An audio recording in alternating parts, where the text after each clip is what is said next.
Hello, I'm Wayne Visser and I'm Director of CSR International, and I'm here today with Maria Morales, who is Corporate Citizenship Director at ITS InfoCom in San Jose in Costa Rica. Welcome. Thank you. I wanted to start by just asking what does CSR look like here in Costa Rica, and how is it different from other countries in Central America and maybe abroad? Yeah. I think the stage of CSR in Costa Rica is a little bit a mix. There are a lot of companies that are doing very good things. There are very good examples, but there are a lot of companies also that are learning how to do business in the right way. Yeah, so you were asking how it is different from other stages or other sceneries in Central America, and I would say the biggest companies, that the biggest difference is that companies have come to learn that we have to stick to Costa Rican culture, and Costa Rican culture is a lot about strong government, strong state, and a lot of the projects that are being done are done in a public-private partnership, and I think that's a very big difference, and that's mainly because there is a big difference with the strength of governments if you compare it to other Central American countries. So, for example, in Costa Rica, all the work that is done with environment, for example, so Costa Rica set the goal to be carbon neutral in 2021.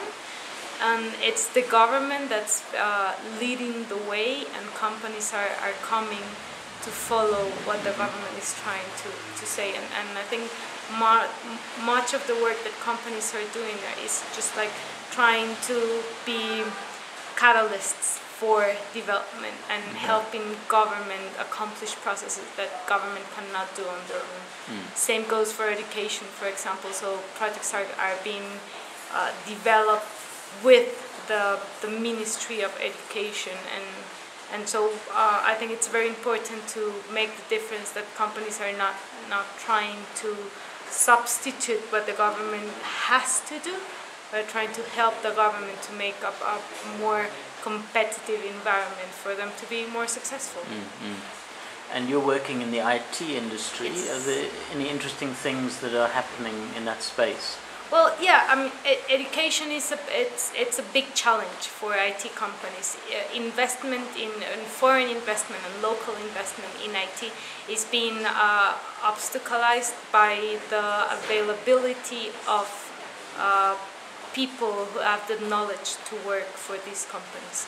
So IT companies are working together with the government to make education processes better, so that in the future companies can find workforce that it's more prepared for the processes that they are overtaking. So, for example, English is a big challenge, but there's a lot of investment for call centers and business contact centers and software development and other types of services that really need workforce that has a good English skills, has good technological skills, and the chamber of IT companies is developing some projects that are trying to improve the education and the preparation of workforce for them. So I think maybe it's not as developed as we would like it to be, but I think it's a good steps and strong steps that companies are making towards achieving this good and strong partnership. I suppose the other thing here is that CSR is not necessarily so formalized as you might see in the UK or somewhere else in terms of maybe reporting, management systems. How do you see that? I think, and the mix that we have also in the enterprise field, I think it's very interesting, and that's making a difference, as you were saying, in the how formal companies are, because in one side we have multinationals that have their subsidiaries in Costa Rica, and we also have local companies that are mostly privately owned and are not listed, and so a lot of the motivations and drives that you can find in companies as in UK, that shareholders are driving how companies should report in terms of finance, and now more developed in terms of social and environmental impacts, are not the same in Costa Rica, because companies that are privately owned don't have those financial reports. So it's not the natural process to have financial reports and then to have environmental and social reports.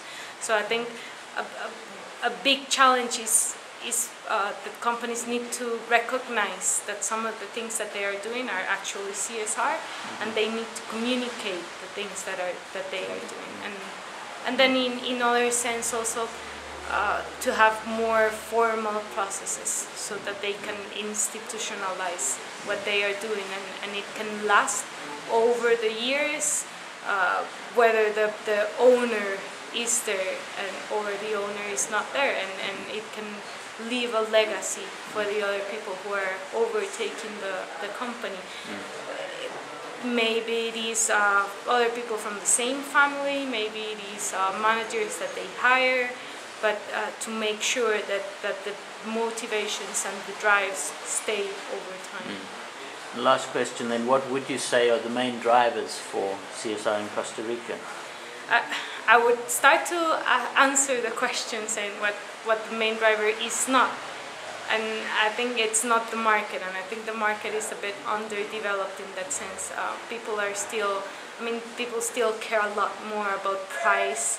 Maybe it is also because of the socio-economical status of the biggest part of the market, and I think it's coming from abroad. So it's not requirements that companies are asking in the supply chain, but value that they find in companies that in Costa Rica are doing things that have a good impact in the environment, that have a good impact in economical development, and have a good impact in social development as well. Okay, well, very interesting. Thanks for sharing your thoughts today. Thank you.